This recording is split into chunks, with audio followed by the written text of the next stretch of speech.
Hey, pause for a second. Have you ever walked into a gym, looked around at the equipment, heard people talking, and thought, what on earth are they saying?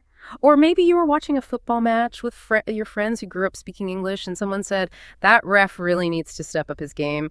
And you nodded and smiled, but had absolutely no idea what that meant. Maybe you were at a sports bar, surrounded by people cheering and shouting phrases like, he's on fire, or they're absolutely killing it today. And you felt like everyone around you was speaking a completely different language, even though technically they were speaking English. You're not alone, not even close.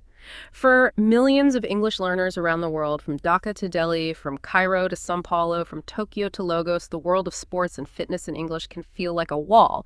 You have all this energy, all this enthusiasm, and yet when it comes to talking about your workout, joining a sports team, or discussing last night's game in English, suddenly the words disappear. But here's the beautiful truth. Sports and fitness vocabulary is some of the most useful, most natural, and most emotionally engaging English you will ever learn. Because sports are universal.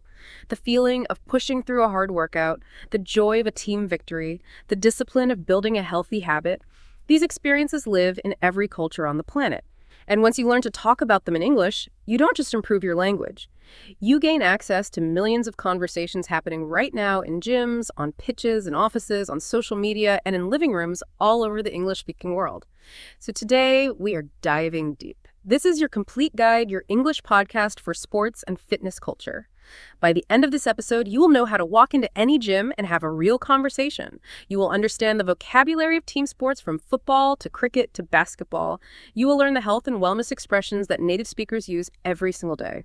And you will hear real English, the kind you hear on the streets, in the locker room, on the training pitch, not just in a textbook.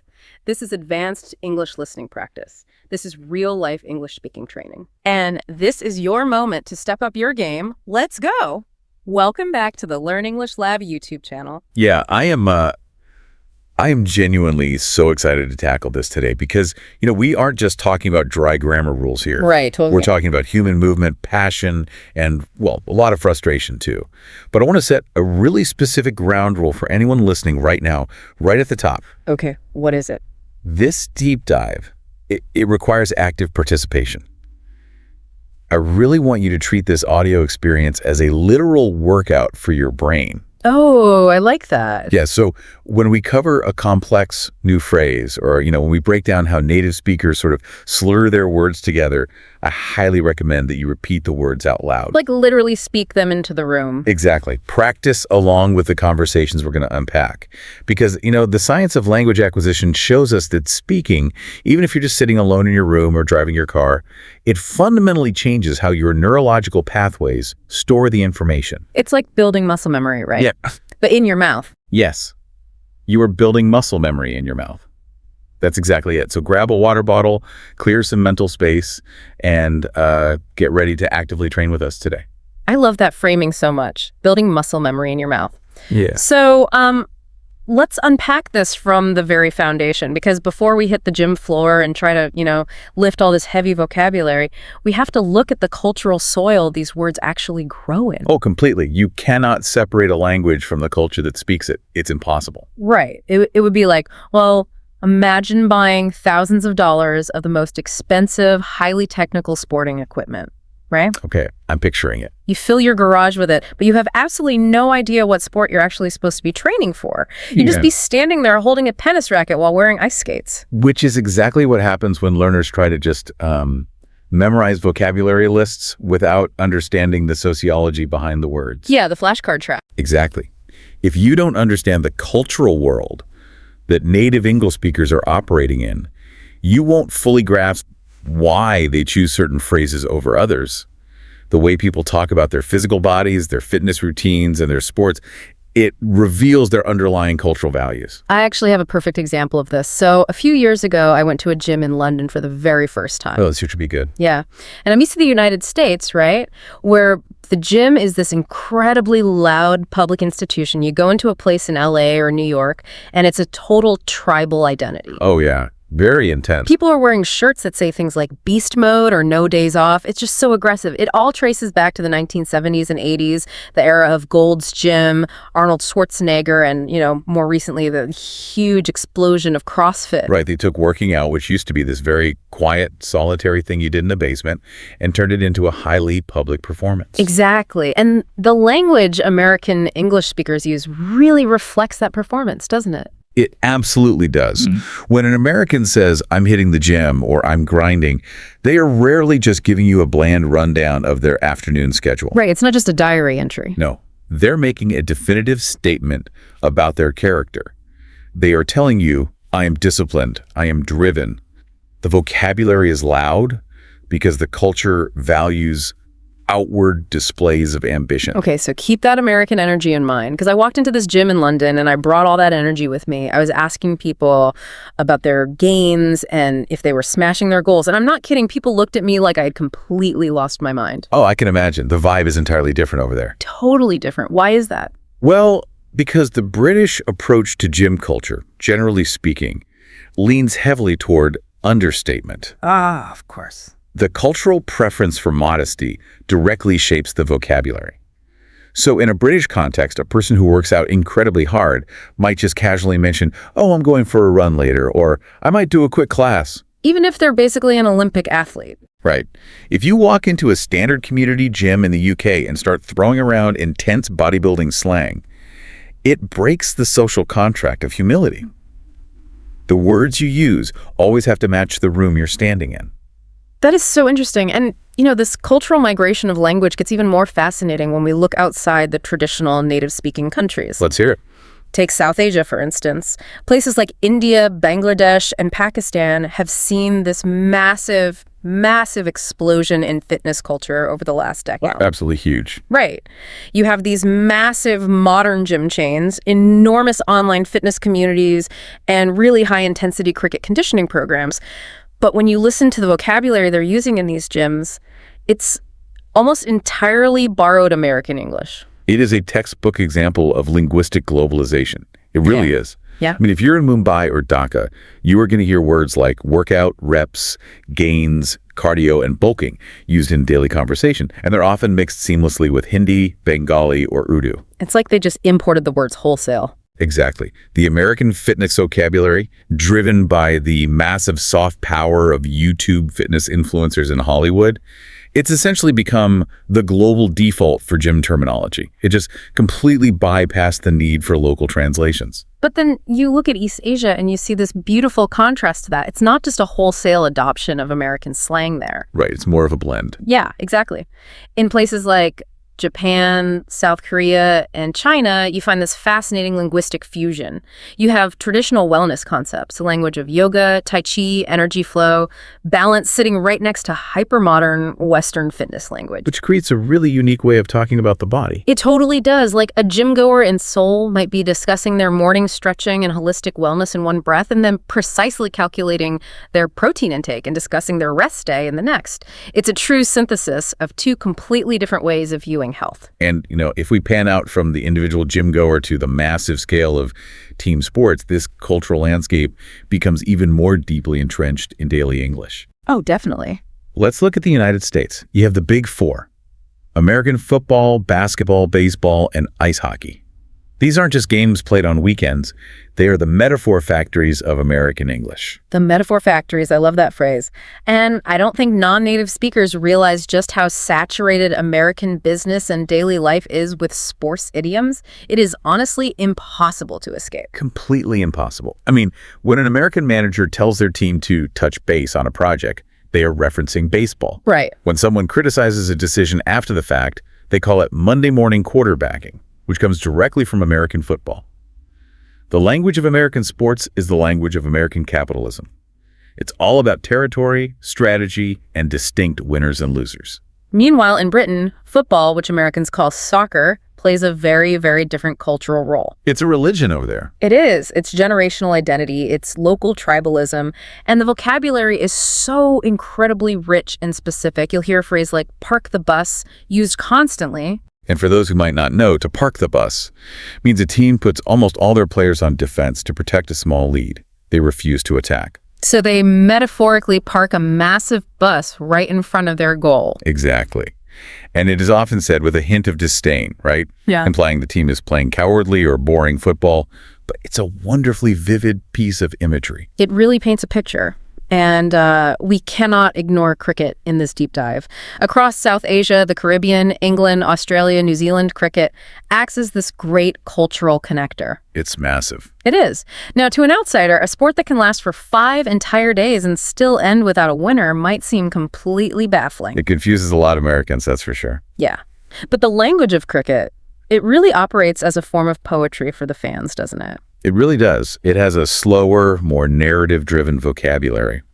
Words like a maiden over, which is when a bowler delivers 6 balls without the batter scoring a single run or playing on a sticky wicket. A sticky wicket. That sounds so old-fashioned, but people use it all the time. They do, because these terms imply patience, weathering difficult conditions, and enduring over the long haul. And then on the flip side, you have basketball, which feels like the polar opposite of cricket's slow narrative. Oh, completely. It's instantaneous. Yeah, basketball is the language of speed, verticality, individual flair, and it's driven entirely by the NBA's global marketing machine. From Lagos to Manila to Zagreb, kids are playing on courts and absorbing terms like buzzer beater and slam dunk. But, before we get too deep into the specific mechanisms of those sports, we really have to address the elephant in the room. The American versus British vocabulary divide. Oh, yes, we have to, because if you mix these up, native speakers will instantly be so confused. It is a notorious trap for advanced learners. The most obvious, of course, is that Americans say soccer, while the British say football. And what Americans call football, the sport with the helmets, the heavy shoulder pads, and the oval ball, the British explicitly refer to as American football. Right, and it trickles all the way down to what the players wear on their feet, too. Yes. In the U.S., if you play a sport on grass, you wear cleats. Those are the shoes with the little spikes on the bottom. But in the U.K., players wear football boots, or usually just boots. Exactly. So if you ask a British player where his cleats are, he will have a moment of genuine confusion. He might not even know what you're asking. That's hilarious. No. And we also see major differences in how the flow of the game is described. Like, Americans talk about playing offense and defense. Right. Those are absolute states in the American mind. You're either the offense or the defense. It's binary. But in the UK, it's much more fluid, isn't it? It is. You are far more likely to hear British commentators analyze the attacking play and the defensive play of a team. It's described as an ongoing action rather than a fixed position. Even the structure of the seasons is entirely different. American sports build up to the playoffs, which is a postseason elimination tournament. Right. The playoffs are everything. Yeah. But British football refers to knockout stages in specific cup tournaments, or they just talk about the tension at the end of the season since their league doesn't actually have a playoff system for the champion. The team with the most points just wins. But, perhaps the most culturally revealing linguistic difference is how the two regions describe a game that ends with an equal score. Okay, yes. In American sports, it is a tie. In British football, it is a draw. Right. Okay, I actually want to push back on this a little bit, or at least dig deeper, because it feels like there is a massive psychological difference here. Go on. Well, in a dictionary or a textbook, a tie and a draw translate to the exact same concept, right? The score is 1-1 or 0-0. It's equal. Mathematically, yes. Same exact thing. Right, but my question is an American tie really the exact same emotional feeling as a British draw? Because to me, just hearing the words, they seem to carry completely different mentalities. That is a brilliant observation. And honestly, it cuts right to the core of why we are doing this deep dive today. So they don't feel the same? No, they do not feel the same at all. American sports culture generally abhors games ending without a winner. They hate it. That's true. They'll do anything to avoid it. Exactly. They will invent endless overtime periods, shootouts, extra innings, just to force a resolution. So in the American mindset, a tie often feels like an unresolved glitch in the system. Like a mistake. Yes. Yes. It is deeply unsatisfying. It is almost a non-result. Hearing an American say we tied feels like they're saying it was a waste of an afternoon. Right. It's like reading a mystery novel and realizing the last chapter is just missing. You're just sitting there like, wait, who did it? That's exactly how it feels. But if you look at British football, the word draw carries an entirely different historical and emotional weight. A draw is not a glitch. What is it then? Well, a hard-fought, 0-0 draw, especially when your team is playing away from home, against a vastly superior, much wealthier opponent that could be celebrated almost like a victory. Really, a 0-0 score can be a victory. Absolutely. Yeah. Because the word draw implies a battle that was fought to a standstill. The two forces met, they clashed, and neither yielded. It commands respect. So saying, we earned a draw at Anfield, for instance, is a statement of immense pride. Oh, I love that distinction. A tie is an annoying glitch, but a draw is a bloody battle fought to a standstill. That completely changes how you hear those words. It does. Context is everything. All right, so now that we understand the cultural locker room we are sitting in, let's step out onto the actual gym floor. We need to decode the essential building blocks of fitness English. Let's do it. And we're not just going to define what these words are, because you can just Google that. We need to talk about how native speakers actually use them in real life. So let's start with the absolute foundation. The word workout. Okay, yes. Workout is wonderfully flexible, but it is also one of the most frequently mispronounced words by English learners. Why is that? Because of where the stress lands. You see, it serves as both a noun and a phrasal verb. As a noun meaning the session of physical exercise itself, the stress must be on the first syllable. Workout. Workout. Right. You never want to emphasize the second half and say workout. Right. I hear learners sometimes say, I had a brutal workout this morning. It sounds a bit disjointed, doesn't it? It does. It interrupts the natural rhythm of the sentence. You want to hit that first syllable hard. So a native speaker would say, my workout this morning was brutal. I can barely lift my arms. Or she's been doing 2 workouts a day to prepare. It's just a casual, constant word that covers absolutely everything, from lifting heavy weights to a yoga flow to a quick swim. Exactly. Now, when it functions as a verb phrase to work out, the stress evens out a bit or shifts slightly to the out, like, I need to work out more often. Got it. But once you are actually in the middle of that workout, you're going to encounter the 2 inseparable partners of gym terminology, and these are reps and sets. Oh, yes. You cannot navigate an English-speaking gym without these 2 words. So reps is simply short for repetitions.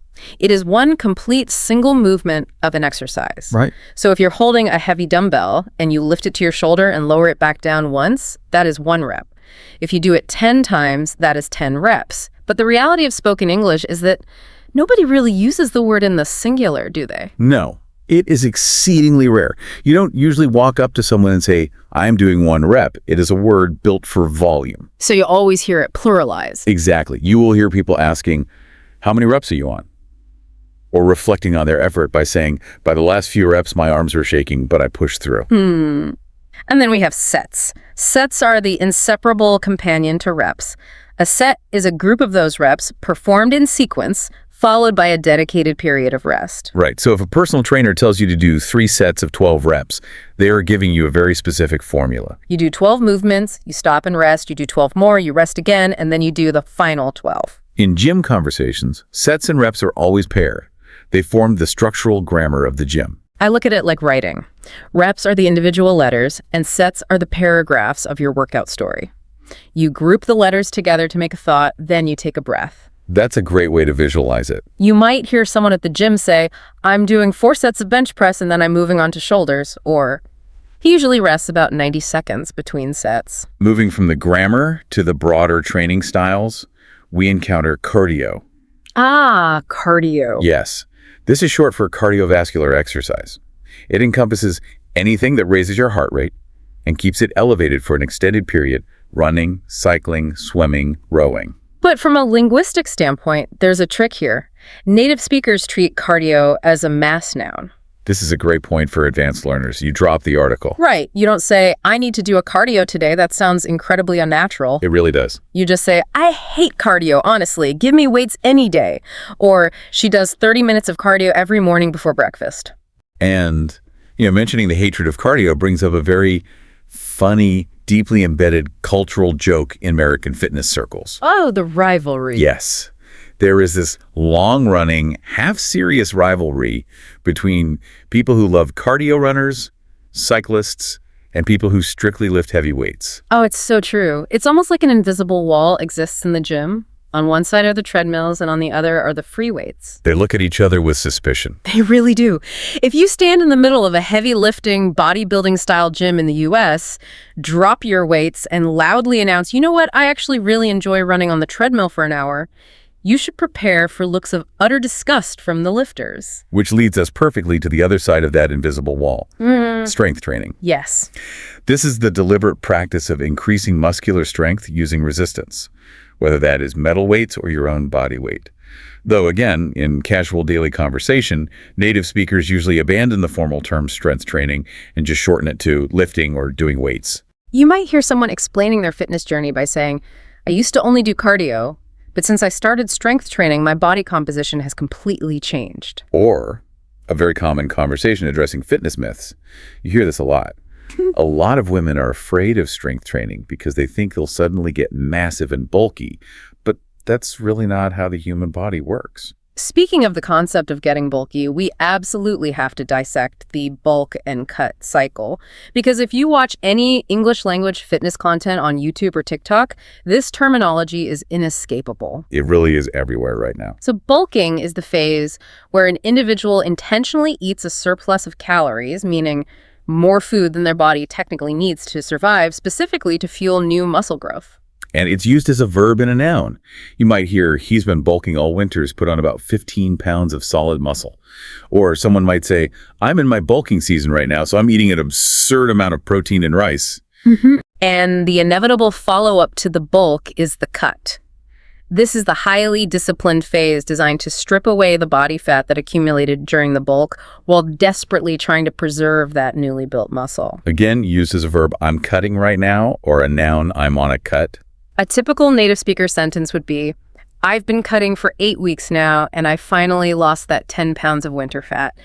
Or, she bulked from September to March, then immediately started her cut in April to get lean for the summer. Right. It's a continuous cycle for a lot of people. Let me ask you about the underlying metaphor of this. Yeah. Is the bulk and cut cycle essentially like hibernating? Hibernating, how do you mean? Like a bear building up all this warmth and mass and fat over the winter to survive, and then naturally shedding that heavy winter coat for the summer so they can move faster?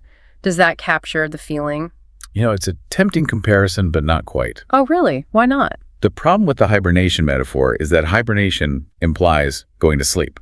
It implies passivity. Oh, I see. A bulk is intensely, relentlessly active. You aren't storing resources to sleep through a famine. Think of it more like a massive construction project in a city. Okay, a construction project. Walk me through that. During the bulk, you are stockpiling raw materials, steel, concrete, glass, and you accept that the construction site is going to look messy and chaotic for a while. You are accumulating mass. Right, there's scaffolding everywhere. Exactly. Yeah. Then the cut is when you remove the scaffolding, clear away the debris, and finally reveal the sleek architecture of the skyscraper you just built. Ah, that makes perfect sense. Active stockpiling, not passive sleeping. I love that. Okay, let's look at the physical environment where this construction actually happens. First, we have the personal trainer, which almost everyone just abbreviates to PT. Yes.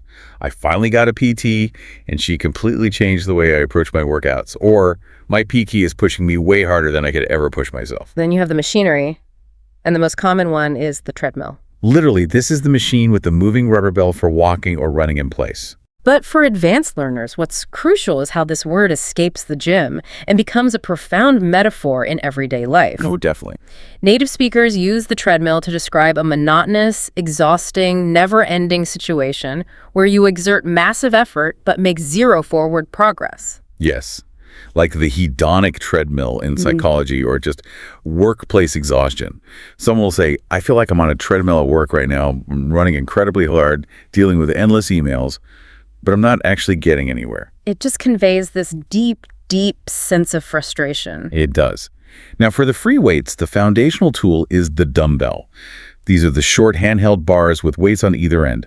Much like reps and sets, this word is pluralized in casual speech. Right. It sounds a bit stiff and formal to ask someone for a dumbbell. Very formal. You would naturally just say, hey, you finished with the 20-pound dumbbells. And enveloping all of this equipment use, you have the 3 phases of movement: stretching, warm up, and cool down. Stretching is, of course, the deliberate lengthening of the muscles.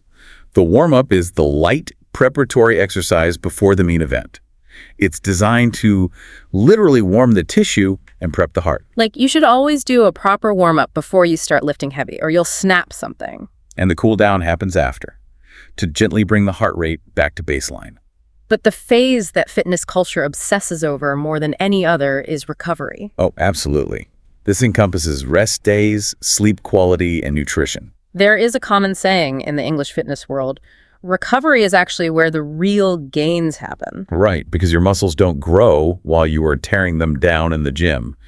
They grow when you go home, eat, and rest. You will also hear about active recovery, which means doing something light and restorative, like a slow swim or a gentle yoga flow on your day off. But if your recovery isn't dialed in, or if you just pushed yourself to an extreme limit during a workout, you are going to meet a very specific kind of pain. The dreaded muscle soreness. And if you hang around serious lifters, you will hear them call this DOMS.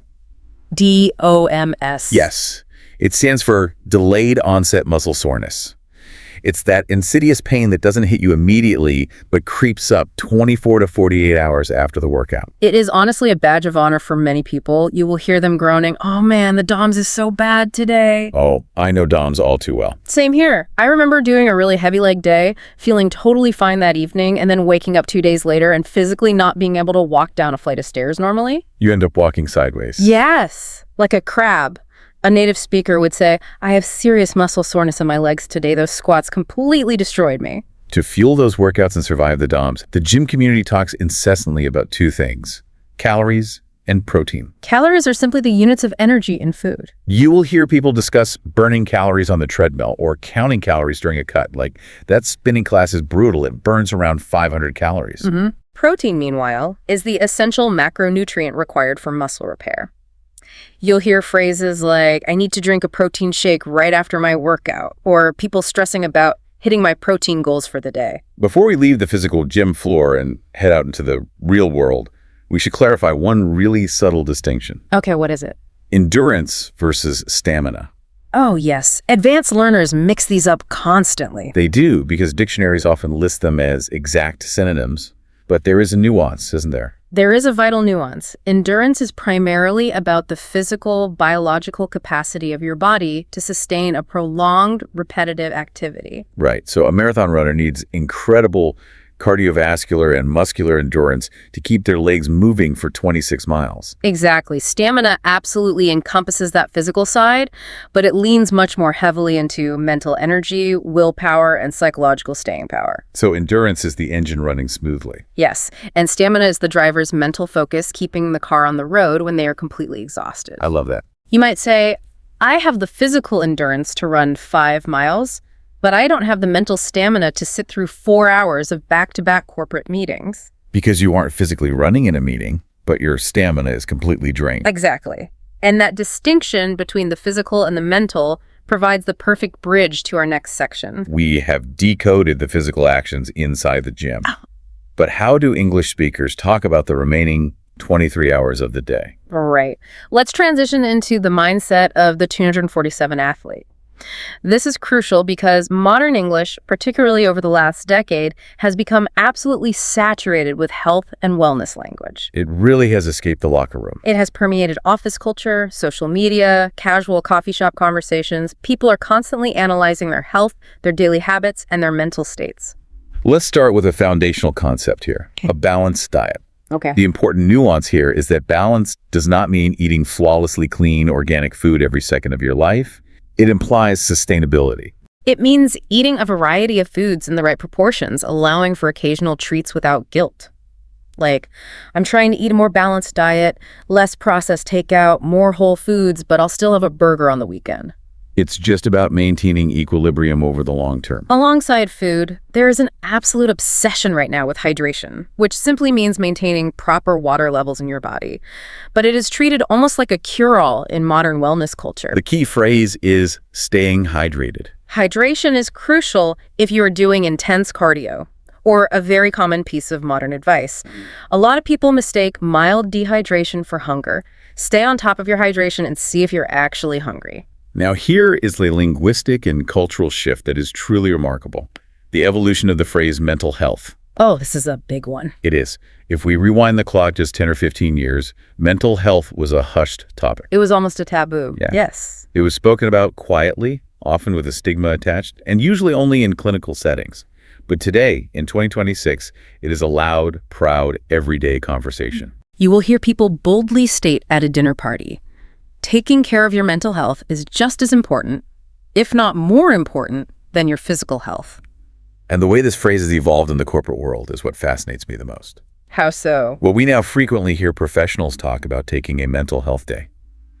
This isn't a day where you are physically throwing up with the flu. No. It was a day taken off from work or school specifically for psychological rest, decompression, and recovery. And it is widely accepted in modern workplaces now. A manager might say, she took a mental health day, she just needed to step back from the project to rest and reset. And that ties directly into how people view their physical activity. The gym is no longer just about aesthetics. It is fundamentally about stress relief. You'll hear someone say, running is my primary stress relief. After a deeply frustrating day at the office, 30 minutes alone on the track clears my head completely. These individual actions, the running, the balanced diet, the hydration, they eventually form what native speakers call healthy habits. Which are regular automated behaviors that support long-term well-being. Building healthy habits takes significant time. You have to start small and be consistent. Or you might hear someone lamenting, starting healthy habits is easy on January 1st. Maintaining them when life gets incredibly busy in March is the hard part. We also hear constant references to metabolism, the internal biological process of converting food into energy. People talk about trying to manipulate it all the time. Consistent strength training is one of the best ways to boost your resting metabolism. And then there is the sleep cycle, the delicate pattern of sleep stages. Wellness culture focuses heavily on this. Looking at your phone before bed disrupts your sleep cycle and really destroys your energy levels the next day. Flexibility is another fascinating word because of its dual meaning. In the gym, it means the physical range of motion in your joints. Can you touch your toes? Right. But in the wellness mindset, it applies metaphorically to your lifestyle. Having a flexible schedule or a flexible mindset means you don't break when unexpected stress hits you. Which brings us to a critical term, injury prevention. In the context of a workout, these are the deliberate practices that reduce the risk of physically getting hurt. Proper warm-ups, cool-downs, and focusing on your form rather than your ego are all key elements of injury prevention. Okay, I want to draw a line connecting these ideas because I think this is fascinating. Since modern English places so much focus on injury prevention in the gym, do we use that exact same conceptual framework for burnout prevention at our jobs? We absolutely do, and it is a very perceptive connection to make. The vocabulary of physical wellness has mapped perfectly onto psychological and professional wellness over the last few years. Give me some examples. Well, setting firm boundaries with your boss, taking those mental health days we discussed, ensuring you have a flexible schedule that allows for rest. These are the corporate equivalents of doing your physical warm-ups and cool-downs. Oh, wow. If you don't stretch your muscles, you snap a tendon. If you don't protect your time, you experience catastrophic professional burnout. It is burnout prevention through the lens of fitness. That is so illuminating. And to maintain all of this, the gym, the diet, the burnout prevention, we rely on the holy trinity of progress. Motivation, discipline, and consistency. Yes. Native speakers use these three words constantly, but they often blur the lines between them. So how do you differentiate them in your own mind? Well, how do you do it? I know you have a good analogy for this. I do. I like to think of them like building a campfire. Okay, campfire. Yeah. So motivation is the match. It's that sudden, exciting spark that makes you want to start. You watch a great documentary or you buy new running shoes and you feel motivated. But a match burns out in 10 seconds. You can't rely on it. Exactly. You can't rely on it. Discipline is the thick, heavy logs you place on the fire. Discipline is what keeps the fire burning when that initial spark of motivation is completely gone and it's raining outside and you really, really don't want to go to the gym. And consistency. Consistency is simply the lifelong act of showing up to tend that fire every single day, year after year. That is a beautiful and highly accurate framework. Motivation got me started, but discipline keeps me going is a very common sentiment. I hear that all the time. Or, as you will hear elite athletes say, consistency is the secret ingredient. It doesn't require perfection, just consistency. And the true test is often expressed like this. Some days I wake up with zero motivation to train, but I do it anyway. That is what discipline looks like. Okay, so discipline and consistency are incredible concepts when you are a solo gym goer, answering only to yourself. But what happens when you have to rely on 10 other human beings out on a pitch? The language changes completely. It really does. Let's dive into the language of the game. Team sports. Team sports generate some of the most emotionally intense, raw English you will ever encounter. And mastering this vocabulary is crucial, not just for watching a game on TV, but because these terms constantly cross over into general conversations. Let's start with the global giant, football or soccer. Let's set the scene. In British English, the grass surface where the game is played is called the pitch. In American English, it is the field. The pitch was in terrible condition after all that rain. Players were slipping everywhere. The event itself is a match in the UK, or a game in the US. Did you stay up to watch the match last night? The objective, of course, is to score a goal, which refers to both the physical net structure and the act of scoring. He scored a brilliant goal from outside the box. But here is a quirk for learners. When the score is 0, the British and international standard is to say 0. Right. The final score was 2-0 to Arsenal, whereas Americans, talking about soccer or their own sports, would just say 2-0 or 2-0. The players on that pitch have highly specific titles. The striker or forward is the player lingering up top, whose main job is to score the goals.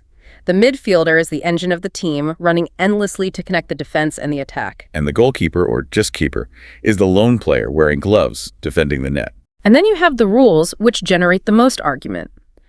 A penalty is a direct, unopposed shot from the penalty spot after a severe foul. And offside is that incredibly complicated, highly debated rule about an attacking player's positioning relative to the last defender when the ball is passed. And if you want to sound incredibly natural, authentic, and sophisticated when you are sitting in an English sports bar, you need to know how to properly complain about VAR. Yes, VAR, Video Assistant Referee. This has fundamentally changed how fans talk about football. It has. The phrase VAR ruined the game, or they need to bin VAR, is now an essential piece of modern football vocabulary. You don't just say the referee made an error anymore. No, you say, I thought he was clearly offside, but the VAR checked it for 3 minutes and gave the goal anyway. Absolute joke. You know, thinking about VAR, is it essentially the equivalent of having your grammar constantly autocorrected in real time by a machine while you are trying to tell a deeply emotional story to a friend? Oh, that's an interesting thought. Expand on that. Well, imagine you are at a pub, pouring your heart out about a breakup or a massive triumph at work. You are gesturing, you are emotional, the story is flowing. And right at the climax of the story, your friend stopped you and says, actually, you should have used whom instead of who in that sentence. Let's pause and check the dictionary. Ouch. Yeah, that would ruin the moment entirely. Right. The technical accuracy might be correct, but the emotion of the moment is completely dead. It stops the organic flow entirely. That's what VAR does to a football celebration. You score, the stadium erupts, but you can't actually feel the joy because you have to wait 3 minutes for a computer in a separate room to check a millimeter of a player's shoulder. That is a phenomenal metaphor.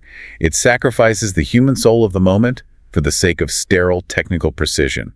That is exactly why fans find the vocabulary surrounding VAR so inherently frustrating. It's the language of bureaucracy invading a game of passion. Exactly. Let's pivot from the sprawling grass pitch to the confined space of basketball, because the change in physical environment changes the language. You play on a hard court, not a field. The home court gives them a massive advantage because the fans are right on top of the players. The physical target is the hoop or the basket. And because basketball is played in such a tight space, the vocabulary emphasizes speed, verticality, and sudden impact. When a player jumps high into the air and forcefully drives the ball down through the basket with their hands, that is a slam dunk. It is violent, definitive, and thrilling. A fast break is a rapid sprinting move from defense to attack before the other team can set up. The point guard is the strategic leader on the floor, the playmaker who dictates the pace and sets up the team. Basketball also has a very specific statistical vocabulary. If a player reaches double figures, meaning 10 or more, in 3 different statistical categories in a single game, like 20 points, 10 rebounds, and 11 assists, that is called a triple-double. It is a mark of a truly complete performance, and it gives us one of the most exciting phrases in all of sports, the buzzer beater. Oh, the best feeling in the game. Truly. This is a shot that leaves the player's hand and hangs in the air as the game clock expires and the buzzer sounds, and then drops through the net to win the game. It was a buzzer beater from half court. The crowd went absolutely insane. Then there is cricket, which, as we discussed, brings a completely unique, almost 19th century vocabulary to the modern world. The terminology is so dense. It is. An over is a set of 6 balls delivered by the bowler. A wicket physically refers to the set of three wooden stumps in the ground, but it is also used abstractly to mean a batsman getting dismissed. England have collapsed. They've lost 5 wickets for 20 runs. A century in cricket means a single batsman scoring 100 runs in an innings, which is a massive, highly celebrated achievement that can take hours of absolute concentration. The core actions are bowling the ball and batting. And the pinnacle of the sport, the longest and most psychologically demanding format, is the test match, which lasts up to 5 days. Regardless of whether you are watching the frantic pace of a basketball fast break or the slow burn of a cricket test match, there are universal terms that apply across the board, right? Oh, definitely. The coach is the manager on the sidelines directing the team. The captain is the player leading on the actual field of play. Teams compete in a structured tournament to ultimately win a championship. You have the defense protecting and the offense or attack trying to score. A team's success relies not just on talent, but on their overarching strategy and their teamwork. When a player is tired or injured, the coach makes a substitution to swap players. And the official running around trying to enforce the rules amidst all this chaos is the referee, often shortened to the ref, or in sports like baseball and cricket, the umpire. Because these team sports are so emotional, so deeply woven into the cultural fabric, these words did not stay confined to the playing field. They bled out. They bled into office politics, into romantic dating, into daily life as idioms. Let's step beyond the field and look at these advanced expressions. This is where true fluency really begins to shine. English idioms are everywhere. If you only learn the literal definitions of words, you will be lost in a corporate boardroom. Once you tune your ear to them, you will hear sports idioms in business meetings, news broadcasts, and political speeches constantly. Let's start with a classic that spans both the gym and general life. No pain, no gain. Literally, it means you have to endure physical discomfort in the gym to build muscle. But it is used constantly to describe any difficult life process. Starting a new business and working 80-hour weeks is brutal, but no pain, no gain. We also have the phrase, get back in shape. Physically, it means returning to a previous level of fitness. After the holidays, I really need to get back in shape. But a company might use it too. Financially, this corporation needs to get back in shape before the next quarter. We mentioned hit the gym earlier as a statement of intent.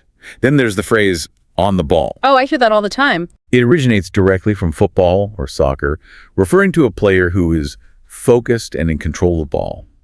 But in daily life, it means being mentally alert, attentive, and quick to respond. Sarah is really on the ball today. She caught that accounting mistake before it became a massive problem. Now let's look closely at an idiom derived from boxing. Throw in the towel. Literally, when a boxer is taking a severe beating and cannot defend themselves, their trainer will physically throw a white towel into the boxing ring to signal surrender to the referee and stop the fight. In everyday English, it means to give up on a task, to admit defeat. I've been trying to fix this broken car engine for 3 days, but I think I'm finally going to throw in the towel and call a mechanic.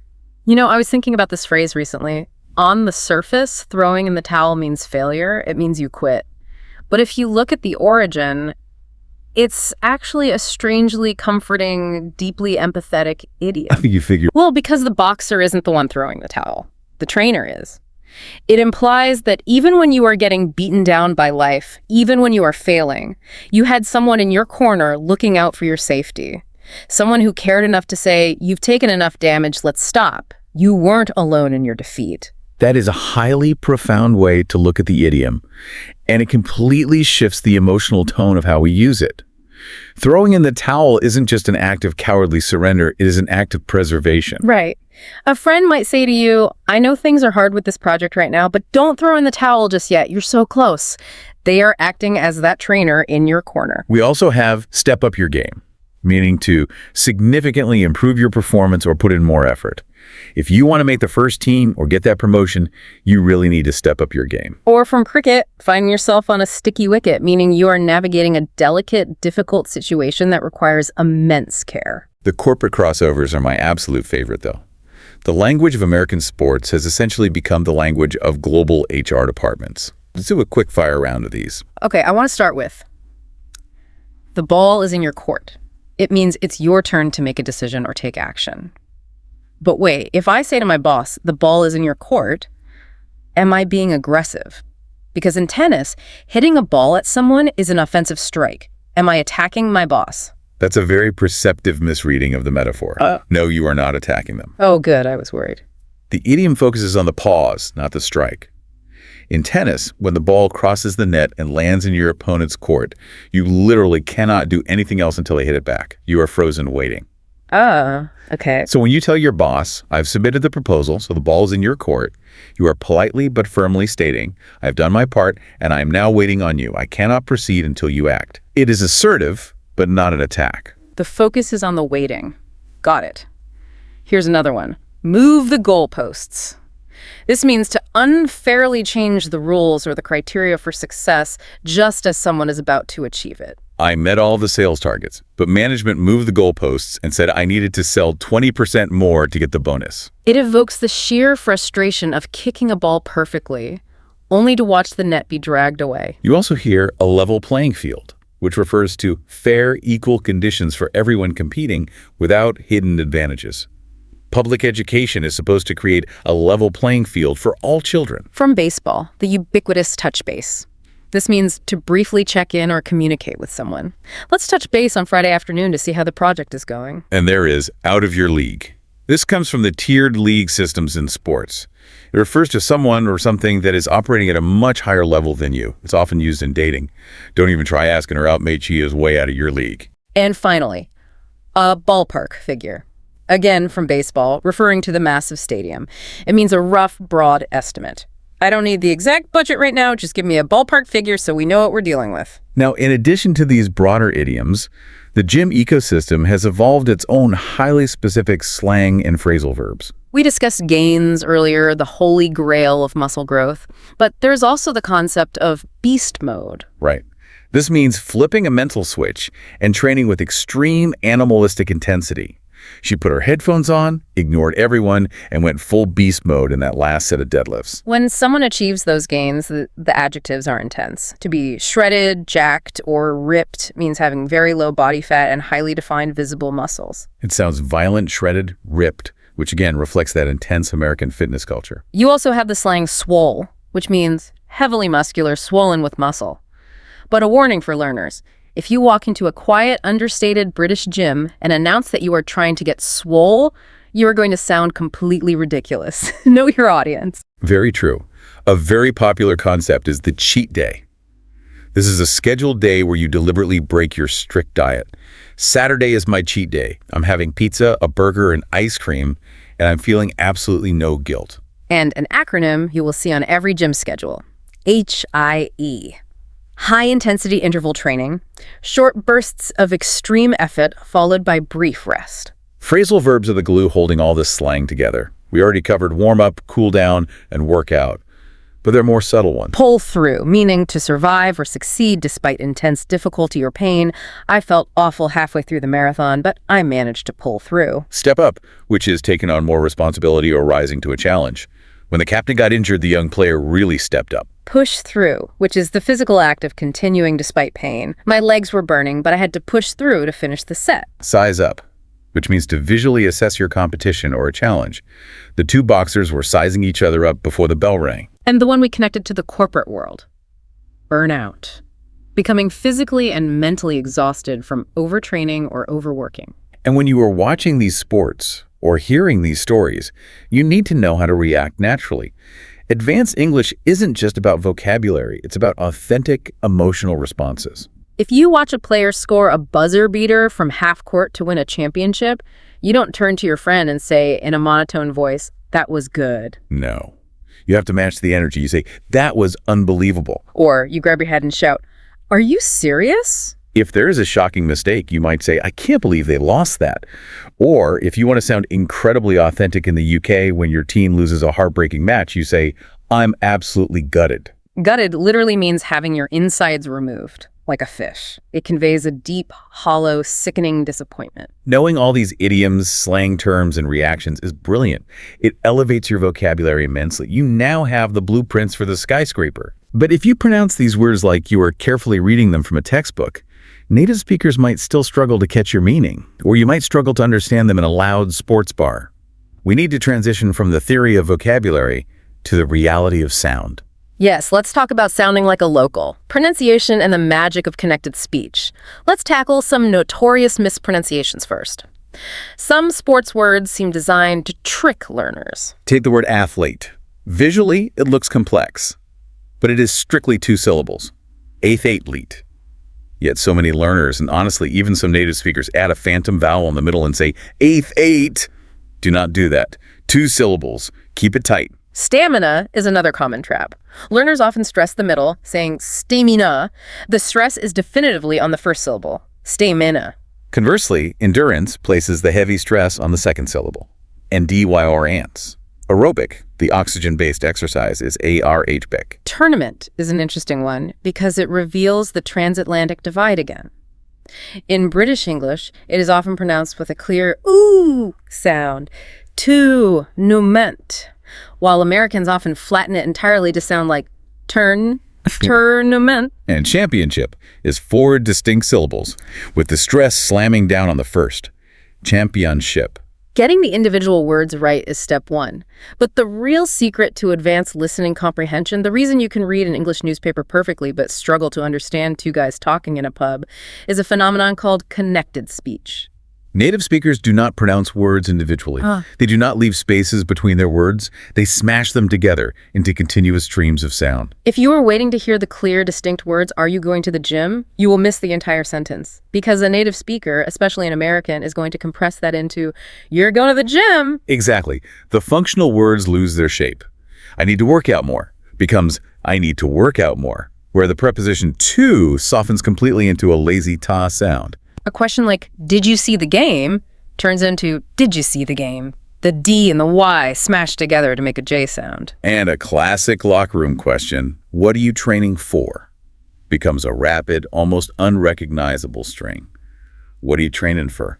I love thinking about this through the lens of sports. It reminds me of a fast break in basketball. A fast break. Explain that. When you learn English from a textbook, the words are like a player slowly, methodically dribbling the ball down the court, bouncing it carefully, taking their time.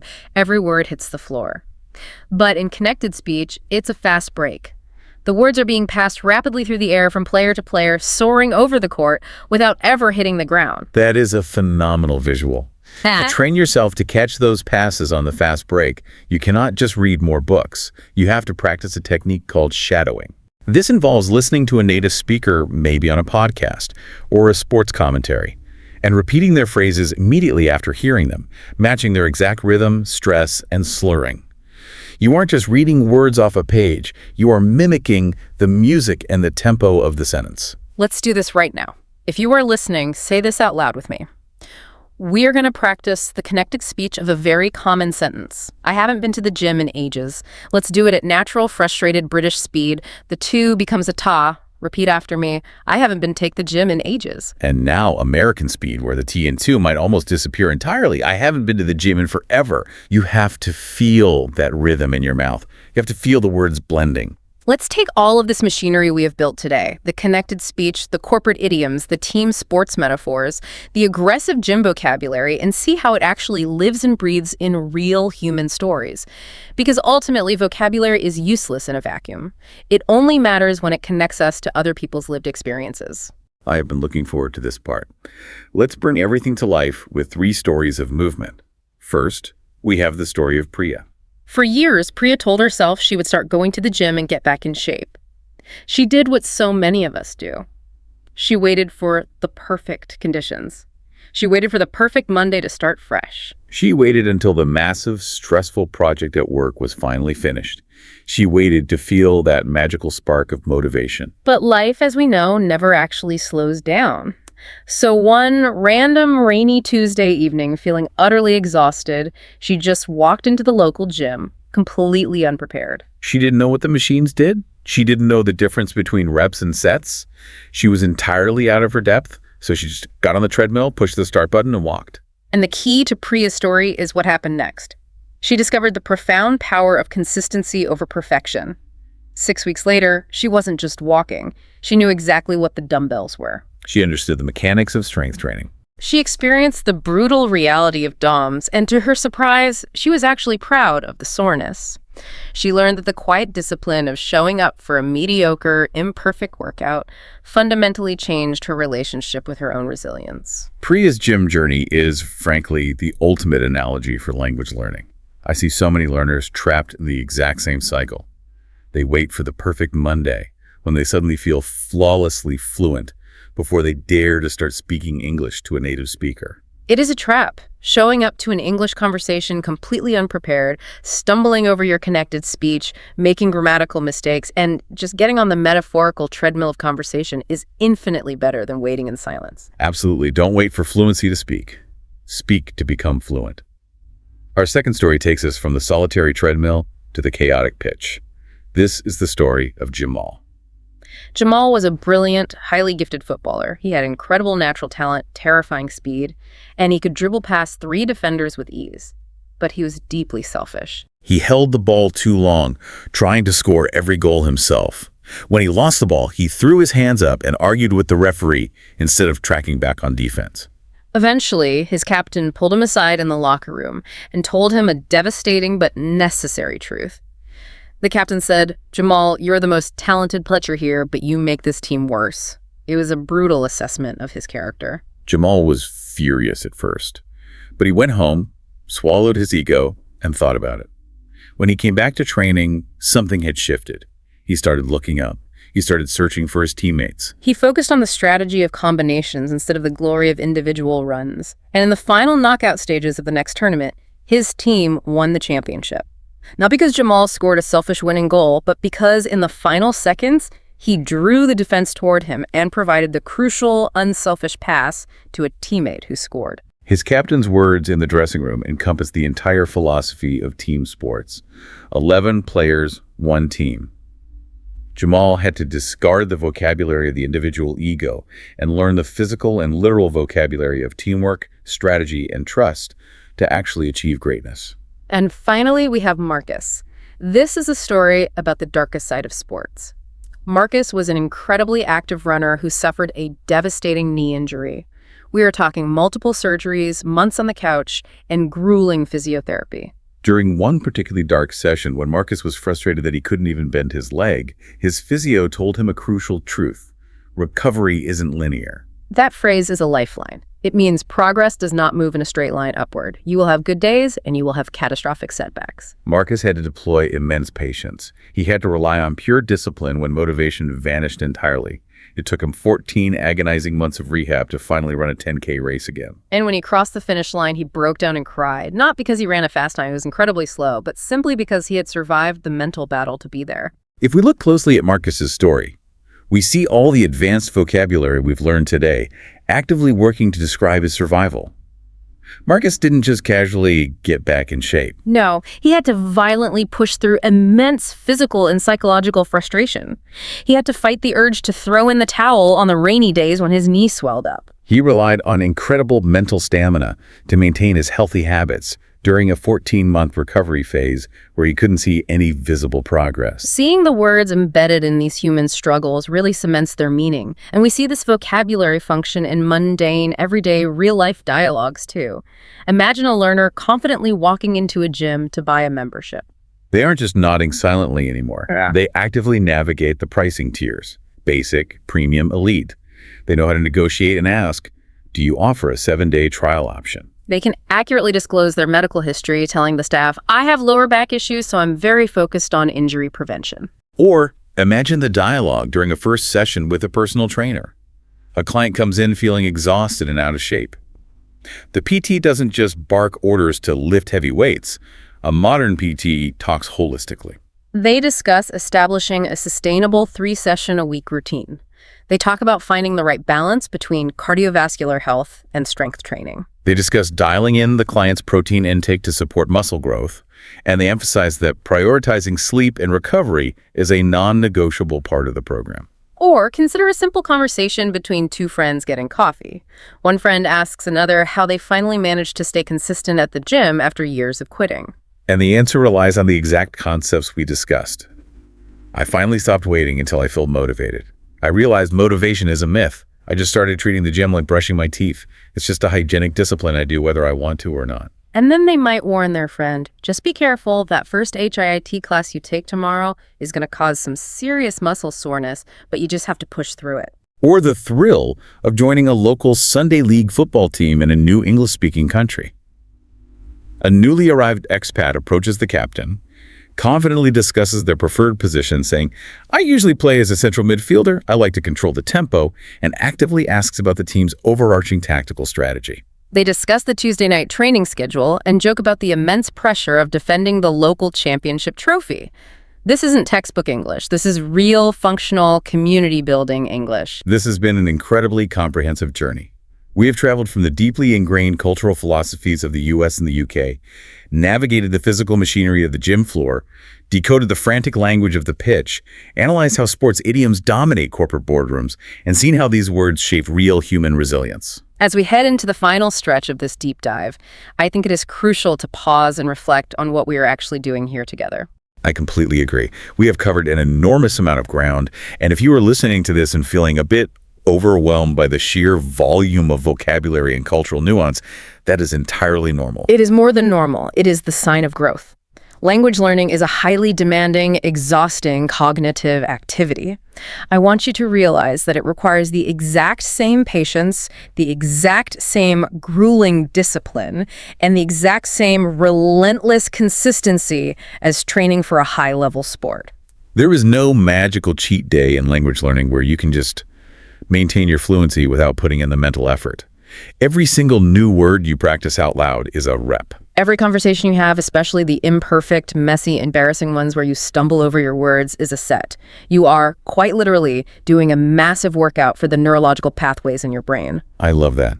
So I want to leave you with a final provocative thought to mull over as you go about the rest of your day. The next time you are out in the world, struggling in an English conversation, when you are frantically searching your brain for the right word, and you can feel that hot, uncomfortable flush of frustration rising up in your chest, what if you stopped viewing that feeling as a failure? Yes. What if that intense frustration is not a sign that you are bad at English? What if that frustration is simply the muscle soreness of your brain growing stronger? What if it is just cognitive DOMS? Exactly. When your muscles burn in the gym, you don't quit. You celebrate the burn because it means you are expanding your physical capacity. The next time you stumble in a conversation, celebrate the frustration. It means your linguistic capacity is expanding. It means you are in the arena. It means you are doing the work. That is a wonderful, empowering reframe. The mental soreness means the training is actually working. Embrace the burn. Thank you for joining us on this deep dive. Don't forget to like, share, and subscribe to this YouTube channel. Keep pushing through your reps. Keep showing up even when the motivation fades, and we will catch you next time.